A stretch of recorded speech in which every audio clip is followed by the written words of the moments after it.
folks. Welcome to an episode of the Artenders with Mac and Dan. I am Dan. He is Mac. What's up? And as I sip this beautiful, delicious espresso I made myself. It's aesthetic. It really is. It's a look. I gotta say, Danny, this apartment right now. Yes.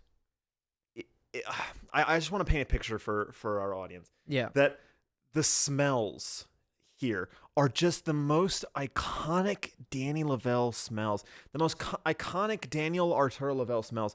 I mean, I'm getting hints of carne con papas. Wow. I know. I'm a fraud. I'm such a fraud. I was totally told that. You were told that, and then hearing it coming out of your mouth was cringe. a little bit. No, I understand. I don't want to dwell on this too much. But then the espresso as well. Of course, it's a combination. This is when the Cuban fire really ignites the fireplace. The Cuban fire. This is the furnace that we're cooking with. Yeah. With the stew and with the coffee smells, it's just I know that I'm here with you, Danny. That's today cute. talking about as opposed to a doppelganger. Yeah, I'm glad I'm not with some sort of fraud. I don't know what other word to use. I just use that word, but That's okay. But we're here to talk about In the Mood for Love today.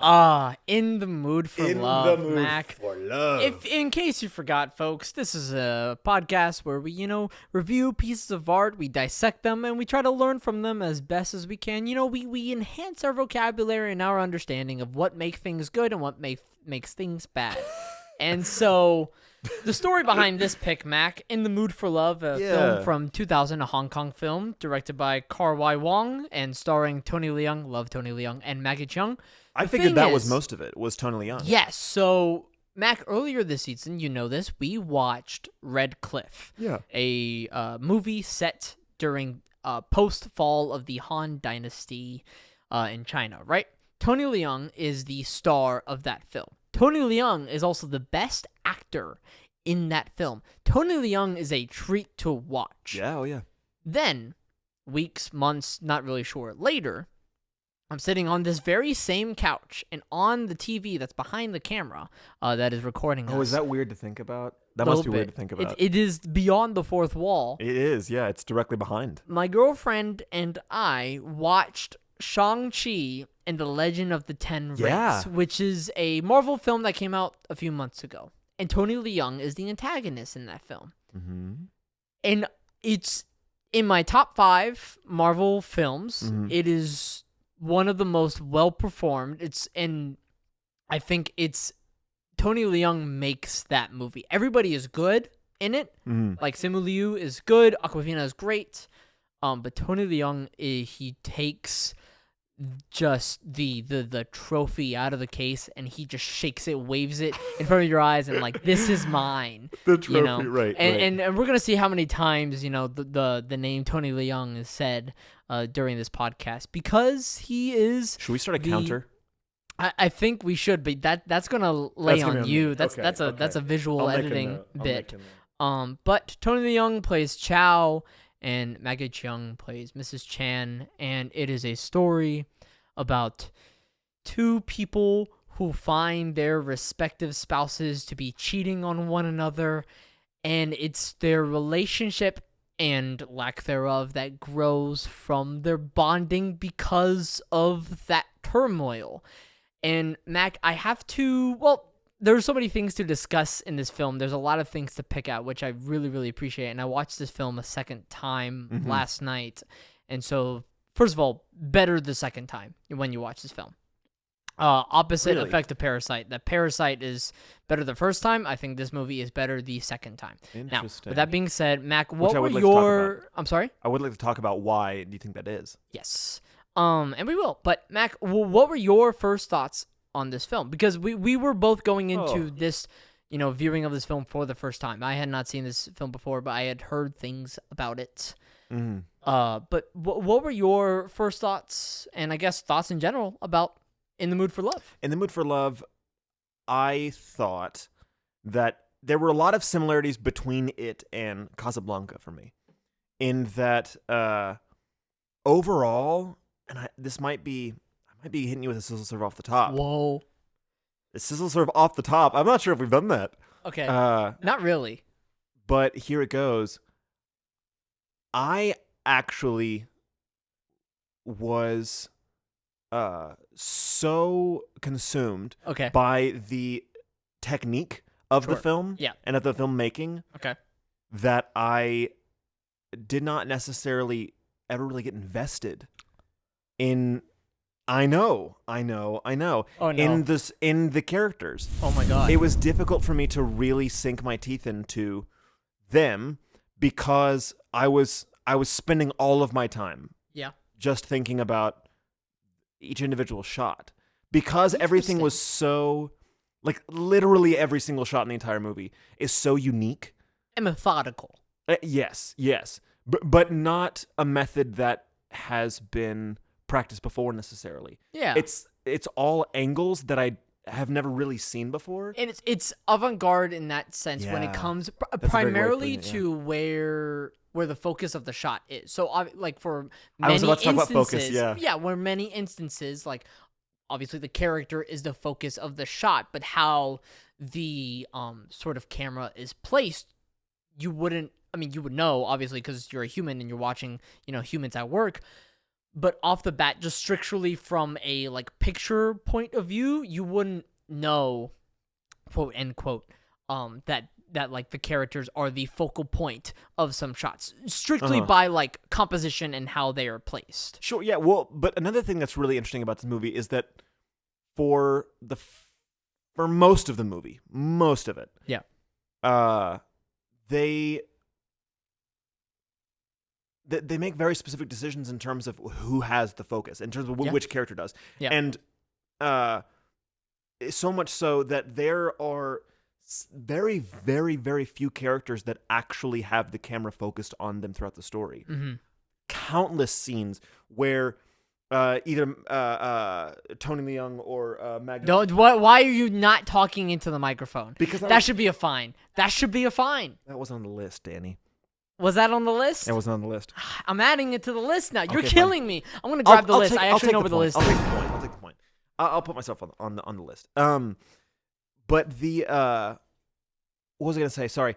That they were so often in shots where Maggie Cheung and Tony Leung were both in the focus, right? But the other characters on the screen were not at all, not even a little bit. Like it would be as if I was the main character of this shot that we were in right now, and the two of us were having a full-length scene where we both had the similar amount of dialogue. Yeah, and you were never seen. And that happened for most of the movie. Yeah, I mean, so structurally what happens in the visual storytelling of this film is that you never see Mrs. Chan's husband and you never see Mr. Chow's wife. Or rather, when you do see them, you never see their face, right? Right. And so it feels... I mean, they're clearly not the focus, right? Obviously, those people's actions... influence. Mac is showing, by the way, the penalty points. I have 4, which is shocking me. And then Mac has 2 at the moment. He's doing really well with not, contracting fines. And the only reason that I got that one is because I was trying my hardest to not get another point. Killing me. I know. But with that being said, like, so those spouses, right? Mm-hmm. Even though they drive the dramatic action of this film, I do really like the choice of like leaving them outside of shots and not being able to see their face, because that's not what the movie is about. Mm-hmm. But that's just a personal choice that I liked. But with that being said, because of the more avant-garde nature in terms of the shot composition, more than at least we are used to, right? Like there are probably many films that dabble in the style this film does, but on the same token, did you feel like that was a detriment in terms of the storytelling to this film? I mean, it detracted from your focus, right? Kind of like you. I would like to watch the second time, because I think on the second time I will be able to much easier pay attention to the actual story. Whereas this time, I had kind of a hard time doing that because my eye was literally adjusting to every single shot that was popping up on screen, as well as the movie is edited from one scene to the next like an action movie, and within the actual scenes themselves like a drama. Yeah. You know what I mean? If I'm not mistaken, the director who also wrote for this film, Kar-Wai Wong, is an action film director as well. So like stylistically, transitionally, that makes sense. Yeah, because, and I actually really like this idea, because I think that in directing, film and theater, we get far too caught up in fast. A lot of the time, fast equals good. Fast equals not boring. Therefore, we try to make things as quick as possible. There are a million words that people use to make it sound elite and pretentious, but it's just fast, right? Yeah. But at the end of the day, I think that this was a really, really, really good show of when to keep it fast and when to keep it slow. Yeah. It does such an immaculate job of the story is moving as fast as a story can possibly move. This is the fastest film I've ever seen, like in terms of the pace of the story beats and telling. I can't think of a faster movie. Audience member, if you read a review saying this is a slow movie, stop reading that review, because that is not true. Because that person was not paying attention to this film. And there are lots of great reviews of this movie that talk about its pacing being immaculate. Because this is the fastest thing I've ever seen in my life. I'm like, oh my god, wait. It's hard to catch up. Right. It really is. Yeah. And hence why a second viewing is satiates. But with the shoulder I like roll, that. Well, and we'll get into that motion in just a second, sensual Danny. But the whole thing, is that it moves incredibly fast. But the moments of the movie, the actual scenes themselves, are incredibly slow. Yeah. They take their time, especially in that scene where, in the first dinner scene. Okay, yeah. Where they're at the restaurant. Yeah. And they're having the steaks, right? And they confirm their suspicions that their respective spouses are cheating with each other. Yes, exactly. Which is, oh God. Like, it's hard. It was heartbreak. It's even more heartbreaking to watch that scene a second time. Well, right. Oh my God. What a coincidence. No, but it's also, I think this movie is one of the best examples of not even showing and not even telling. It's just living so deeply inside of the circumstances of what the characters are going through, and being very methodical about, like, I can't show my cards right now. And so, like, for example, in that very same scene, when Mr. Chow, Tony Leung, is asking Mrs. Chan, about the purse, and the moment Mrs. Chan says that her husband got the purse and got the purse outside of the country, it was as if like a punch was just delivered to Chow's gut. And you could see, I mean, there are so many different little pieces of writing about Tony Leung's eyes and how much he just acts through his eyes. But I think it's a testament to it's very easy to overplay everything. And for the most part, nothing in this film is overplayed. That's very true. And so they're so deeply ingrained in living in that moment but it's so much clearer the second time, and this movie is so fast that it's kind of hard to catch here and there the first time. Yeah. But what I realized the second time watching this film was like, oh my God, everything tracks. Yes. Like, it's hard to piece together things in the moment, and I think that is like a point against this movie. Yeah. But it doesn't make it any less purposeful, if that makes sense. Right. It like throws its audience into the wind, and it's like, catch up if you can. You know, we're not going to wait for you. That's true. And that's both the strong suit of the movie and probably the weakest part about this movie. Yeah. How fast it goes and how much is just like, this story is here and it exists, and whether or not you catch it, it's here. And in that way, I do appreciate. It kind of got me thinking about something that like an old mentor said, which was slow scenes plus fast story equals suspense. Yeah. The more you think about it, like all the great examples of suspense, Alfred Hitchcock and Jordan Peele and all these people that are really, really good at building suspense, that is the formula they use every single time. Are you laughing because I Prisoner of the Moment, Jordan Peele? Prisoner of the Moment? Yeah. Well, because Jordan Peele has made a couple of very good movies, and Get Out is exceptional. But it's insane to compare Jordan Peele to Alfred Hitchcock. Yeah, I understand. Alfred Hitchcock. Wow, we are fumbling. But so, funny enough, this movie made me think of another Alfred Hitchcock story or quote, I guess, and it is on the cinematography thing, and it was one of the reasons that I got so distracted, and it was difficult for me to adjust so many times in the scenes, is because one time Alfred Hitchcock was working with a very famous cinematographer, a French guy, and I can't remember his name, but I know he's French. It's true. I'm not going to start speculating. Qualifier you just threw out there, like you could have just kept going. Frenchies. Yeah, you did. No, I don't know. No. A very, very famous and talented French cinematographer that you can't remember. That I can't remember his name. I'm trying to give respect it's fine. while it's fine. also. Keep going. All right. And he was. They were talking about where to set the camera, right?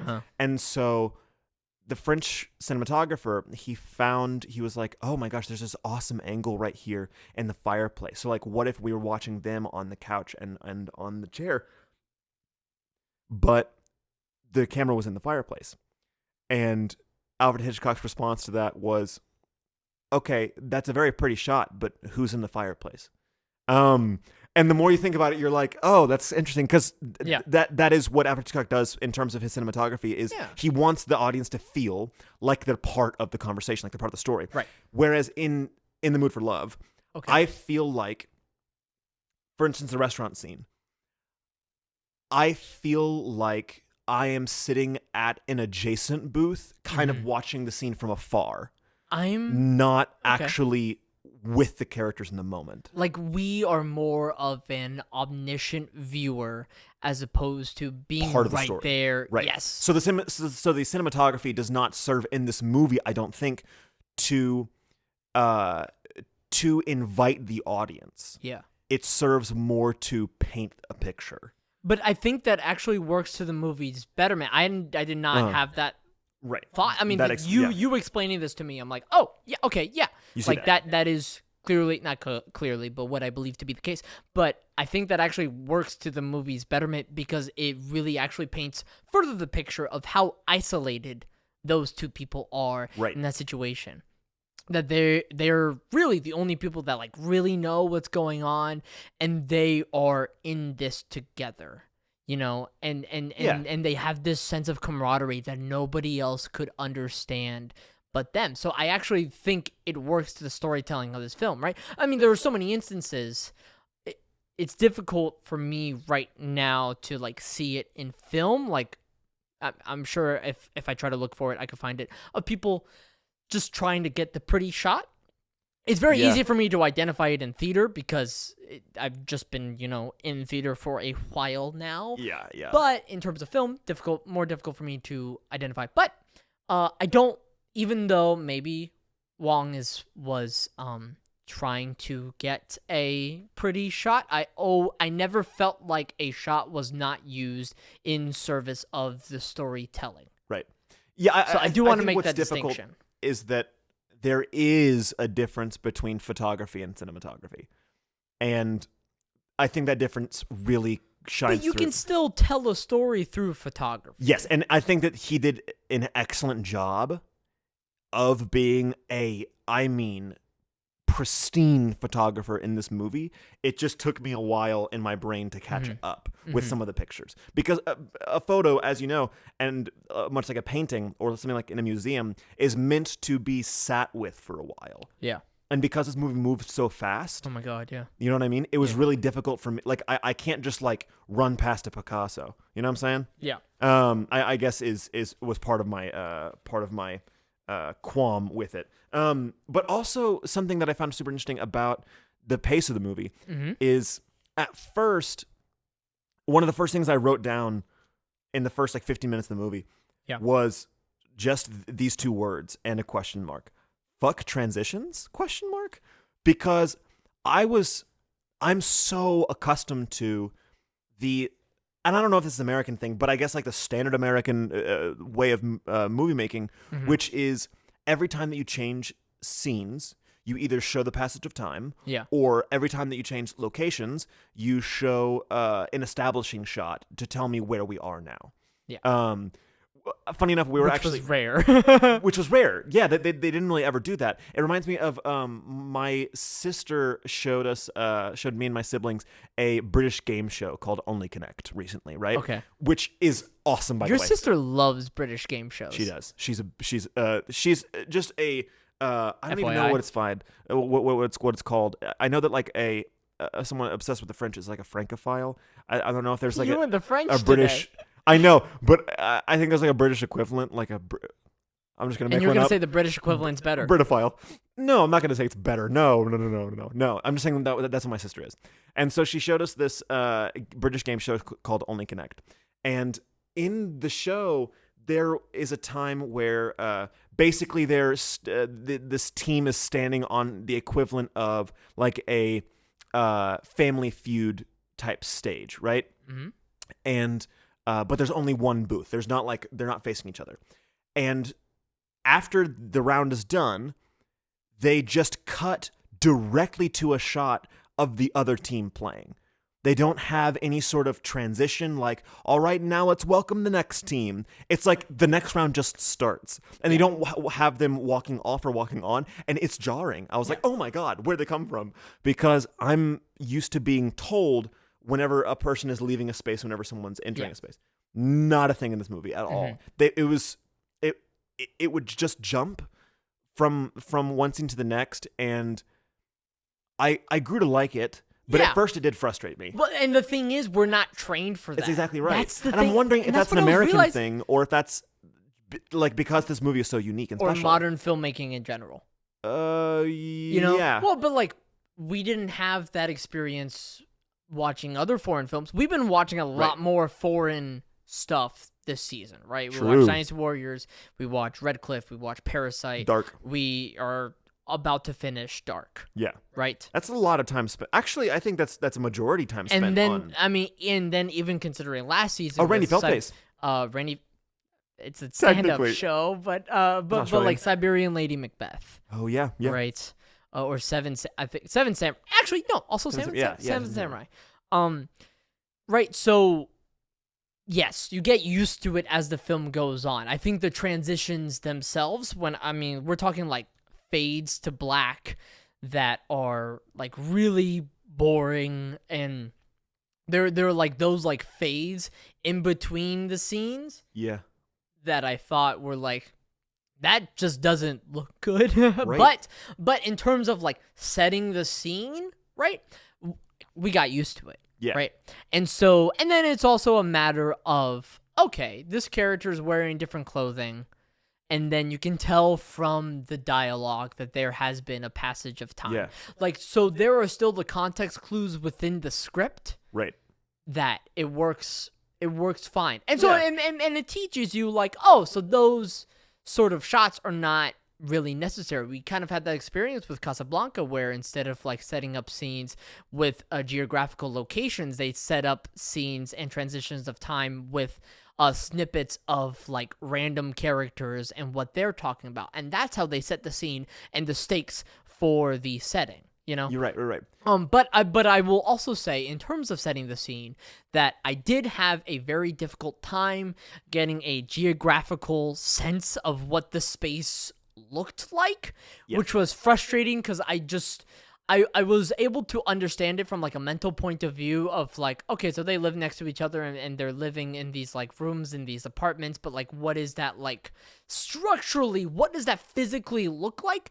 Because I guess I've also become more used to characters and me being an actor being physically informed of the space, that not even being really shown the space that much, or rather the structure of the space, I was like, this is difficult for my brain to comprehend right now. So that was frustrating to experience a little bit. But when I say frustrating, it wasn't like, movie, but I was like, I wish I just understood the space a little bit better in terms of its structure. I want that on a t-shirt. Movie. Like, I know they live next to each other. Yeah. I know they can, because the walls are so thin, they can hear, people on the other side of the wall. Like, I understand that. And so when you have the scene where they're both stuck in the same room and they don't want any gossip, and so then they're stuck in that room for like 24 hours and only Chow is allowed, quote unquote, to go out and get food, like, it actually adds a beautiful tension, because they can't leave because the people outside play mahjong. It adds a beautiful tension, not only for their stakes, but also in between those two characters, right? So there was still like moments where geographically it didn't hurt the film because you understand structurally what's going on, right. But all the same, all of that to say, it was hard to like visualize the space. Yeah. Well, another cinematography. I don't mean to continually talk about cinematography, but it's just so difficult not to with this specific movie. Mm-hmm. There were so many times where it broke so many rules, but one of the biggest cinematography rules is the rule of 180 degrees. Do you know what the rule of 180 degrees is? Yeah, they essentially, like, let's say a camera is on one side of the actors. It's super duper jarring if all of a sudden it cuts to a shot where it's on the other side. Right. So we can move the 180 degrees in any way that we want, and so I mean, it could be on either side of this couch right now for us. And I think that if you just want to visualize the couch for the audio listeners, for our Spotify, it doesn't matter where the 180 degrees is, but you have to stick to it. He did not fucking care at all. Yeah.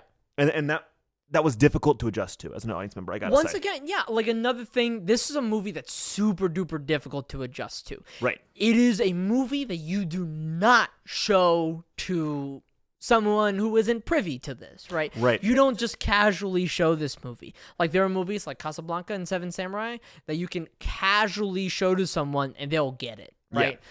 This is the combination of structurally it being super fast and then cinematography. I don't know the word for that. Cinematographically? I don't know. Yeah. But it being much different than what our eyes are trained to, become accustomed with. That it's difficult to really absorb this film. And even though it was difficult to absorb the first time, I still really enjoyed it. But, Mac, in just one moment, we are going to a break, and I'm going to unleash the hottest sizzle serve yet. When we come back? Yes.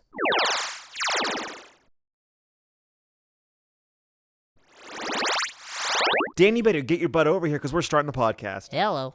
So, you gave us a big old teaser-rooney from that on that last part there. So if you could please, deliver your sizzling molten lava take. I'm going to give some clarification, obviously, after I say this. Mac, this is the best pound-for-pound movie I've ever seen. You better get out, Danny. You better get so with that being out said, of this I apartment. was actually really happy that, like, in the first segment, that you were like, there are things that I really did not like about this film, or like I didn't, there was, but, and so I'm like, yes, conflict, content. You see the steady stream, the river flowing into the delta, into the ocean. Danny, Mac, you think this is the best movie you've ever seen? So, Mac, this doesn't break my top 5 favorite films, right? Right, like it's not going to beat Field of Dreams. Sure, but you think this is the best made movie you've ever seen? Because this movie, we were alluding to it in the first part, Pat. Yes, Pat. This movie is so fast because it never wastes a moment. So every single moment in this film is a storytelling moment, and is a moment for those characters to live, to embody, to breathe, to go through conflict. Every single moment is that. So for you, what makes the best movie is the fact that it doesn't waste moments. It doesn't waste moments. I think the script is super duper tight. There's a lot to chew on in that script. The acting is absolutely impeccable. It is stupid how good this acting is. Okay. That it's good. Also, it's very, very good. I think it's a testament to the quality of the film that it gets better after you watch it again, as opposed to not as great the second time you watch it. I think, and it's just structurally extremely well constructed. Okay. Did you find, because you're talking about wasting time, do you think that, for instance, Parasite wasted more time than In the Mood for Love? I mean, I guess in this argument, sure. Yes, I cannot get on this train with you, Danny. But I think what suits In the Mood for Love so well is how understated everything is, and I think it's one of the most accurate depictions of love, and is the most accurate depictions of inner turmoil, and the most Chekhovian thing of, like, we're talking, we're having tea and we're talking about tea, but we're not talking about tea. Yeah. And so I think it really works to the beauty of this film. And then when this film ends, it's just like, for me, I was like, holy shit, I just got hit by a truck and I didn't even realize it. Yeah. And I wasn't anticipating the amount of, like, loss and just the knife wound that was emerging. I just didn't even realize it. Sure. One thing that I will... But hold on. Parasite and In the Mood for Love are very, different very, movies. very different films. But if we're using the rubric of waste time versus not waste time... And that's just one of the reasons why it's pound for pound. Sure. It's pound for pound. Pound for pound. Yeah, dude. Dollar for dollar. Exactly. Rupee for rupee. Yeah. The thing that I will give this movie, absolutely, which is rare in a movie, is that watching the movie makes you feel smart. Does that make any sense? I mean, well, look. Do you know what I mean?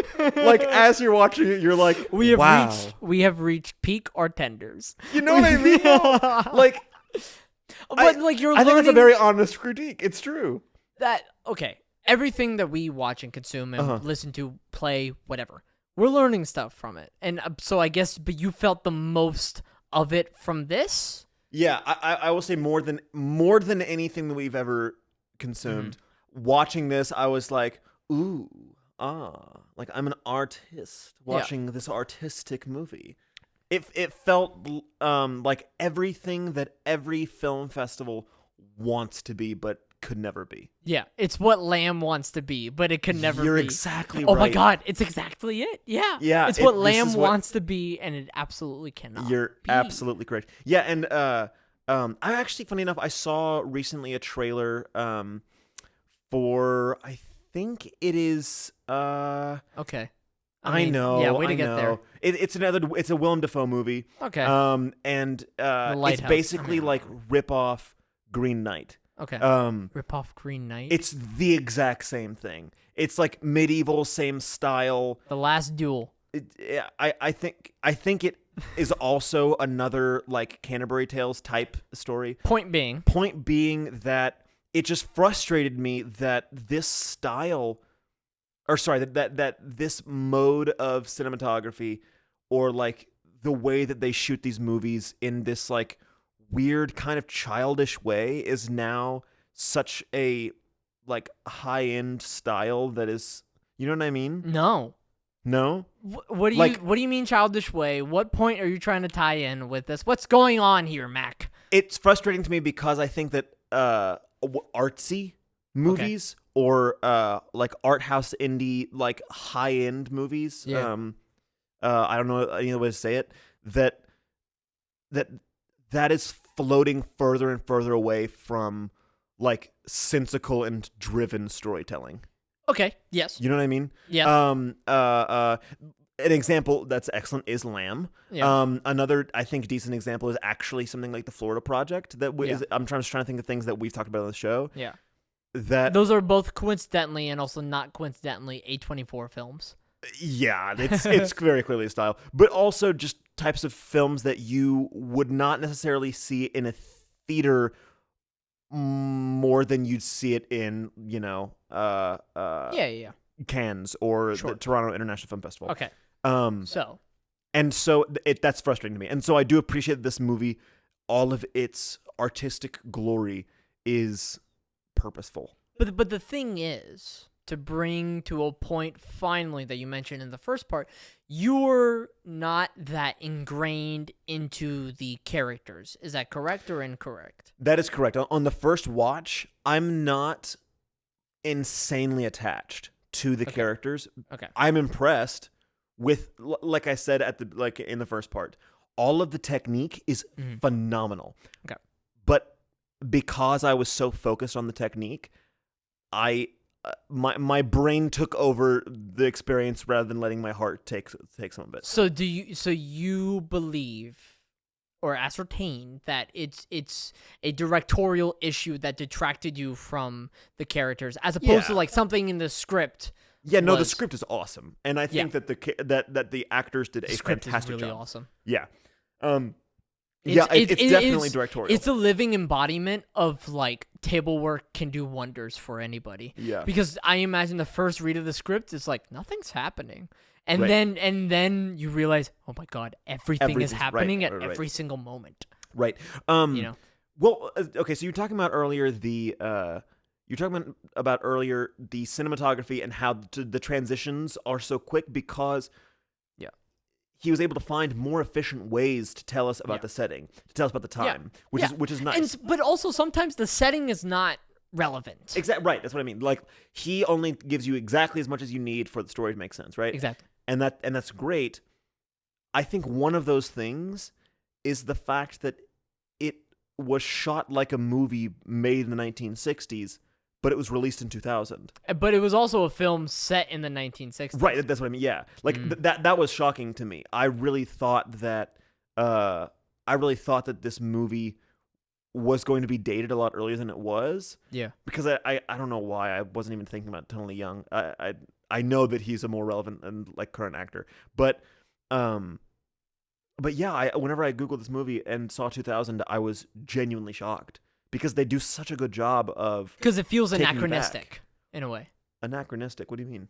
Just out of place in time. I love that word. I did not know that word, I'm going to be honest. I'm very impressed. Yeah, that is a lovely thing.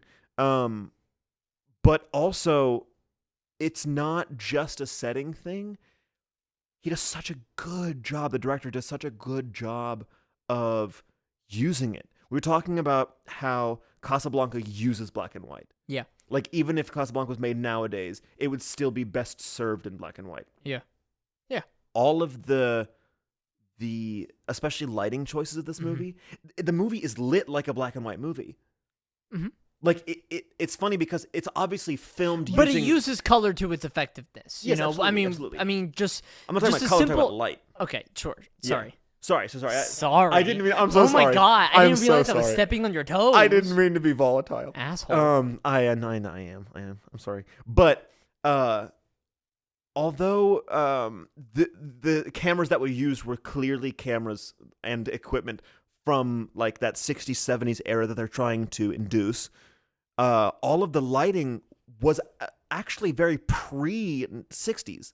That I saw, all of it actually resembled more of the Casablanca type lighting. Like, for instance, light being more intense above the nose. Yeah. And like specifically darkening the lower half of the face. That was something I picked up on during watching this film. I was like, holy crap, we can see those faces. You know? Yeah. And that is a very specifically black and white movie type lighting that kind of faded out once we got color.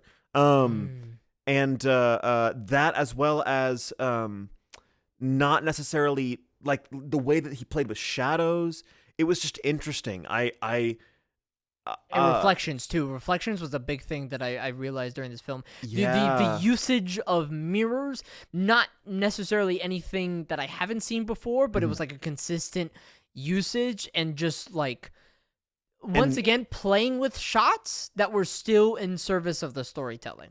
You know, just like seeing like what can I come up with that'll still tell the story effectively. On that, I think what this movie comes down to, and the reason that I will give it such a high rating once we come to our season 2 tier list or whatever, sure, is that this is the absolute peak of something that was taught and ingrained in me personally very early on with directing, and that is the phrase, you cannot break the rules until you know what the rules are. If you are breaking rules that you don't know what they are, that is called ignorance. But if you're breaking rules, it's true. But if you're breaking rules that you know what the rules are, that is genius. And so this does such a good job of using so many techniques from so many eras of filmmaking simultaneously. Yeah. You're obsessed with these techniques. But you know what I mean, though? I do. Yeah. Like, I mean, it adds to this film. Yeah. It does. That I've just never seen a film attempt to use so many. Yeah. I think most it's of the time safe there's to say, a style. It's safe, and this does not have a style. It's safe to say we have never seen a film like this. Yeah. Right? Yeah. You know? I can comfortably say that. Yeah. It's just structurally so different. And when I say structurally, I don't just mean script and storytelling and plot structure, but also directorially. And acting here and there too. Never seen that combination quite like anything like this before. So it's so different. You were gonna say, I'm sorry. We both inhaled at the same time. It was a funny moment of like, who's gonna be polite? I was gonna kind of transition in the conversation. The other big thing that I want to talk about that I'm shocked we haven't yet is and I guess I'm getting into it because we're getting later in the night and it's later in the episode, so I don't think it's taboo to talk about this at this point. This is a horny fucking movie. Yeah. I mean, but what this to give more context. I mean, this film very sexy. Yes, and this film is about like having really, really deep desires and not acting on those, and how much it hurts, and then also the regret that follows, and the acceptance that follows of that too. Right. That whole entire arc of like just that desire deep down in your gut, and the aftermath maybe a little that below follows. The gut, Danny. Indeed. But the aftermath that follows, it's God, it's really beautiful because everything tracks, right? Yeah. It is a really sexy film. It is a really horny film. It is really intimate film. I would say intimate is probably the most accurate word to use, but whatever. Yeah, the most appropriate. But it's also like, I think even scenes as simple as Chan and Chow in the motel, and Chow is writing the cereal, and something like I believe Chan was going to bed, and then Chow was like, I'm gonna finish writing this one last thing. The drunken master just came in, and Chan was like, oh, when did he come in? And then Chow just looks and he's like, just now. And it's like that little, like, it's a both flirtatious moment, but it's a funny moment that I laugh every time because it's like a joyous, sensational moment. This is a sensational movie. Yeah. And I think the amount of like emotional grief, but also just emotional journey rather of what these characters go through is insatiable. And one transition that I think is a really good example of that. Where are we, Mac? 12. Okay, thank you. Well, because it looked like we were at the 2-minute warning, but that was not. That could have been really bad. That could have been very bad. No. That could have been a fine. Don't worry. So I had to ask. I couldn't tell by the shadow. It was a scary moment for me. One transition that worked the best in this film was you have this is the arc of it. You have a scene of Chow's wife at her job, presumably calling her mistress, lover, not mistress, mister, I guess, lover.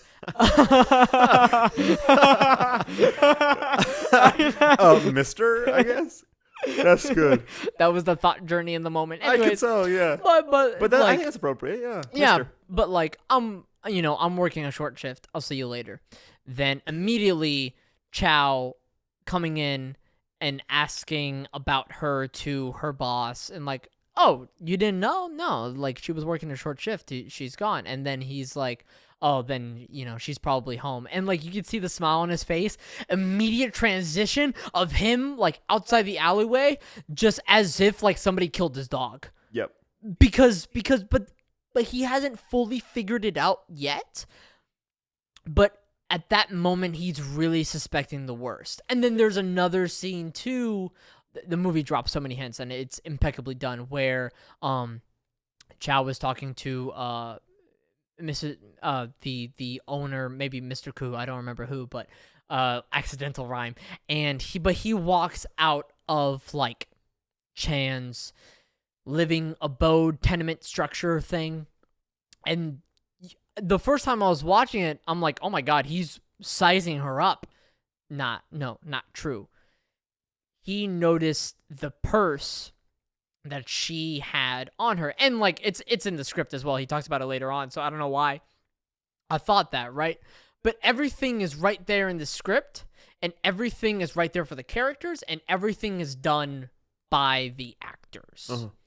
And so I really want to commend the film for it. Sure, I do have like a slight problem with structurally some transitions. I think some transitions are just ugly. They're just straight up ugly. Yeah. They could have just been cuts. They didn't have to be these weird fade to blacks. Yeah. I still don't understand the transition to Cambodia and having yeah, I believe I really don't know. I'm just kind of, it's not reckless speculation. This is just plain old ignorance of, I believe, the leaders of Cambodia meeting some sort of I don't from know another person from another country. I don't know why that was in the film. Okay, that was the one time in the film that the film did waste its time. Yeah. Because even on the second watch, I understood everything except for that. Uh-huh.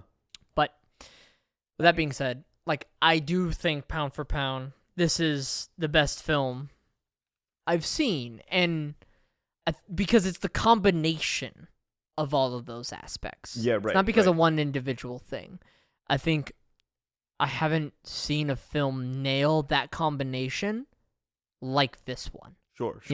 There's a quote that I found that I kind of liked, but I thought that you would specifically like, that I wanted to share with you. So Nathan Rabin of The Dissolve, which is an online news source, he said, "In the Mood for Love does for slow motion sensuality what John Woo does for slow motion violence."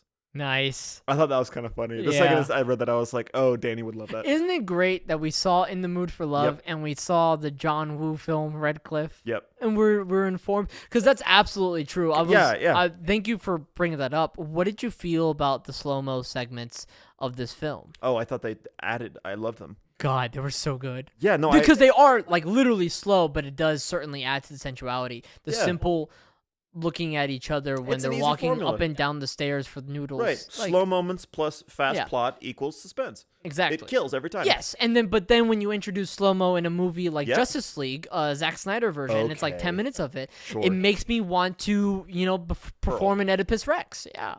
Perform an Oedipus Rex. But absolutely, because then it becomes slow moments and slow storytelling. Yes. But it always stayed quick storytelling. Right. You're always getting something new. Yeah. Well, because what those slow-mo moments, whoa, was just like, this is like a switch for the character, and what was interesting is that the characters / actors were showing less cards during those slow-mo scenes, and so it's harder to parse through, as opposed to those non-slow-mo scenes, right? Those regular scenes, they don't show a lot, but they show more cards in those, and so it is that combination that it's like, it's at these like equal levels that the film just like a seesaw. intricately masters. I just want to clarify. It's honestly stupid. Did you just say regular Mo? Perhaps. I can't even remember. I don't quite know. I'm talking so much. I'm not keeping inventory. You said regular Mo. I mean, maybe, man. Maybe. Because that is fucking hilarious, though. This movie was not necessarily a linear movie. No. It was more of a collection of memories. It kind of felt like. Yeah. You know what I mean? God, that just. Let me breathe that in. Do you know what I mean, though? Oh, I do. It was. That was something that I wrote down. And it ties to the end of the film. Right, and it felt like, in that way, there's a movie that came out recently called Licorice Pizza. Okay. Have you heard of it? It was directed by Paul Thomas Anderson, right? Who directed The Master, which we saw. You're correct. Yes, no. But about Licorice Pizza. I really viscerally disliked the movie. And who hated the movie even more than me was my girlfriend, Emma. But we talked for a very long time about why we didn't like it. But that aside, it was also a collection of memories. Mm-hmm. And I think where Licorice Pizza fell short in the collection of memories is that it was only the collection of his memories, not their memories. Because it's about a relationship as well. Right. Whereas this does a really, really good job of being a collection of their memories. Yeah. Like it's almost like the most important steps of their relationship. Yes. But like, an even better window to frame this in, that like, if these people were to think back on their moments together, this is what they would remember. Right. You know? Yeah. I also realize I haven't been giving a lot of credit to Tony Leung. I also want to say Maggie Cheung really carries this film too. It would be a disservice to give a gold medal to one person because it's just not fair. Yeah. It's because she is doing as much work as Tony Leung in this film. And I think the best example of that is when she knocks on the door for Chow's place, and Chow's wife answers the door, and Mrs. Chan is like, I heard voices. And it's just, when you hear that the second time, you're like, oh my God, oh no. But it's like, I'm so desperately alone in this moment. And I also have the sneaking suspicion that my husband is right there too. It is just haunting, but it's the moments that shaped them. Yeah. And so then it further ties into the end of the film, right, where they both just miss each other as well. And then you also have Mr. Chow's choice of, oh, maybe she is still living in that apartment. But that's in the past now. Like, my life has moved on past this, and then leaving to tell all the secrets in that tiny hole in that temple in Cambodia, and then covering it with mud. Yeah, with mud. But and then tying it with the quote of like, this is in the past. This is the quote that they showed in the end. Like, this is in the past. This is all as if looking through a dusty, glassy pane. Right. Window. So I was going to ask you about that. Yeah. How did you feel about the movie being bookended by the quotes? Are the quotes out of place at all to you? No. Do you feel good about the quotes? I feel good about the quotes. I thought they were good framing devices. But just as a tool. Like, it doesn't... Oh, okay. It doesn't work for every film. It worked for this film because, as you said, it's like a collection of memories, and like, it's also novel-like in this film. So I think it works for this film. It's not going to work for like G.I. Joe, like it just G.I. Joe. What's the subtitle of G.I. Joe? It's like something Cobra. I don't know, Rise of the Cobra. I think it's Rise of the Cobra. But point being, like, I think it worked for this film because it worked as a really good framing device for the structural storytelling that this film inhibited. Mac, folks, it's the 2-minute warning. It's a 2-minute warning. It's a 2-minute warning. Okay. Look, guys, I already said it. This is the best pound for pound film I've ever seen. It honestly doesn't even break my top 5. It's fine in that regard, but I've never seen a film do this. Yeah. Honestly. Yeah. It's better the second time. I'm sure if I watched it a third time, I would love it even more. Like, it's just one of those films that once you have developed a rich enough palette and you can keep up with a script like this that looks slow but is actually super duper fast, that this is one of the best experiences you can supply yourself. Mac. I would agree in that if I was to teach a class on film, this is a movie that I'd have to show. Yeah. This is a college course level film, and I think that the most beneficial, and maybe the reason that we liked it so much, and especially you liked it so much, is because we were watching it for academic purposes. Yeah, really. It's a tremendous learning experience, and honestly, there's so much more that we can talk about moment to moment about this film. You're correct. It's an awesome learning film. And yeah, there's the sentimentality did not really reach me as much as I would have liked, but I think that there was still so much rich, I hate to use the word again, technique there that that I'm willing to forgive it at all times.